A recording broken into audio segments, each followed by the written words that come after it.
It was here in Leicester, Massachusetts, behind Becker College, where Mariah Triplett's body was found.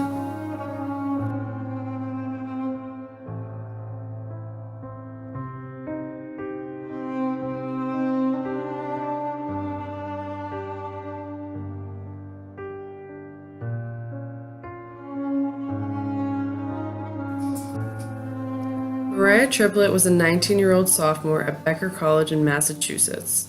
She had everything going for her. She majored in psychology, maintaining a 4.0 GPA. She was a basketball star with big plans for her future. You know, it's really hard to accept that parents never are supposed to bury their children, so it's just, it's been really hard for us to grasp and to deal with.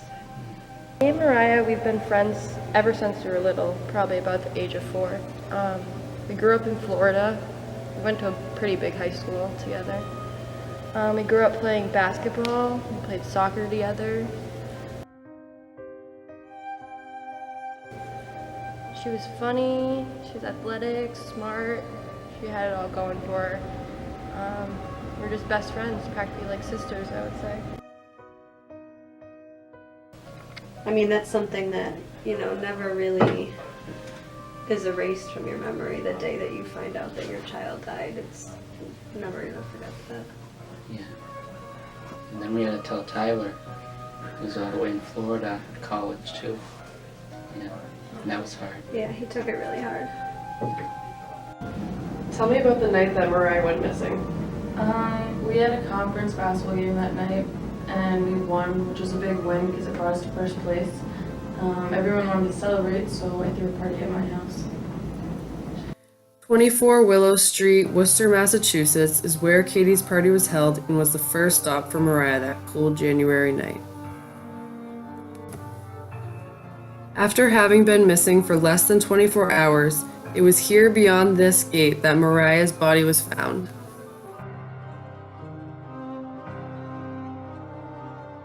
On January 15th, the station received a call from the victim's father. He was growing concerned because his daughter was not responding to his texts for an extended period of time, which was very unlike her.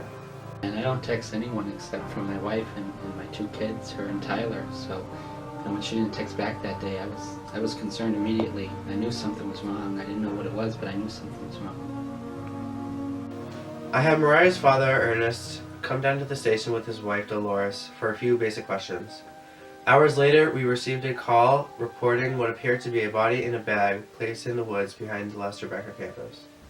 It was Saturday evening around 4 o'clock when I was taking pictures of graffitied walls behind the Becker College campus, and I took my gloves off to get a better grip of the camera, and I forgot my gloves there, so I went back the next day, and when I was there I noticed that one of the chairs I had photographed was missing. So I looked over the ledge to see if somebody maybe threw it over there, and it was there, and it was covering a bag of some sort.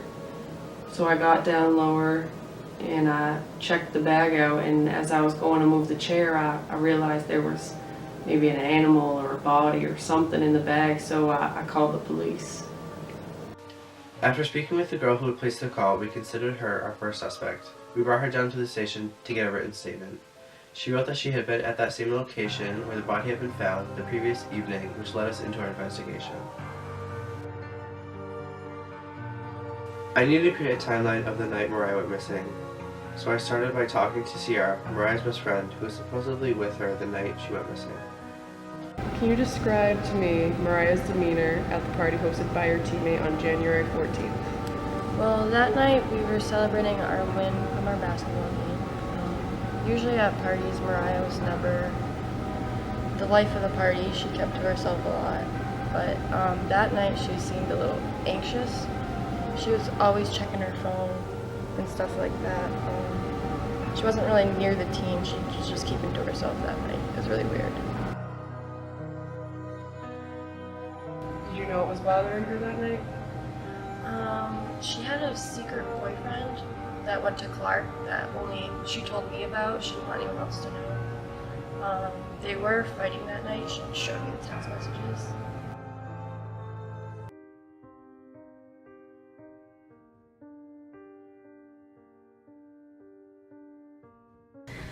We had absolutely no idea about Jerome. Totally threw us off. She usually tells me everything. I like to think that we're really close, and we had no idea. And even after we found out, I couldn't believe it. I always thought she would have told us.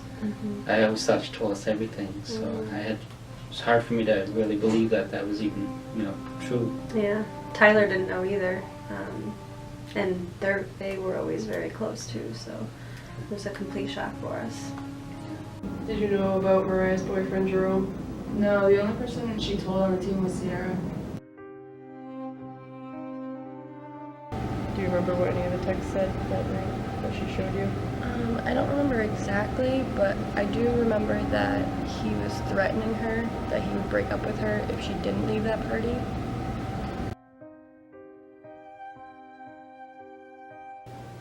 Did you take Mariah home that night back to her dorm, or?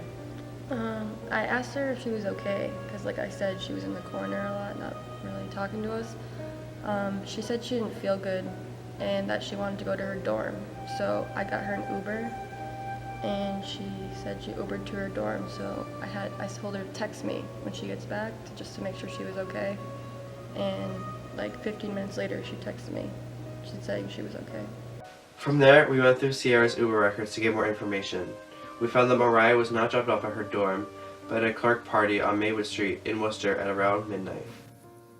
The second party Mariah arrived to was here, 54 Maywood Street in Worcester, where she met up with her boyfriend after his threatening text. We questioned the owners of the house where the party took place. We showed them pictures of Mariah, and one of the owners recognized the hair color. She remembers seeing one of her friends leaving the party with a girl with red tinted hair. We later identified her friend as Jerome Green, Mariah's secret lover. We brought Sierra back to the station to see what she knew about Jerome and Mariah's relationship. Did you ever meet Mariah's boyfriend? One time we went to a party with him at Clark University. What was he like? He seemed like a nice guy. He had a bunch of friends, and he seemed like he really cared about Mariah.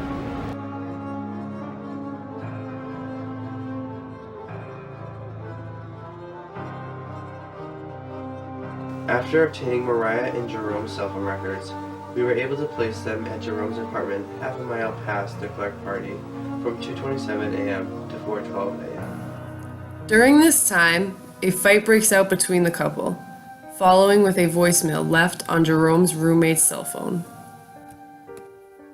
She's dead, man. It was an accident. I don't know what to do.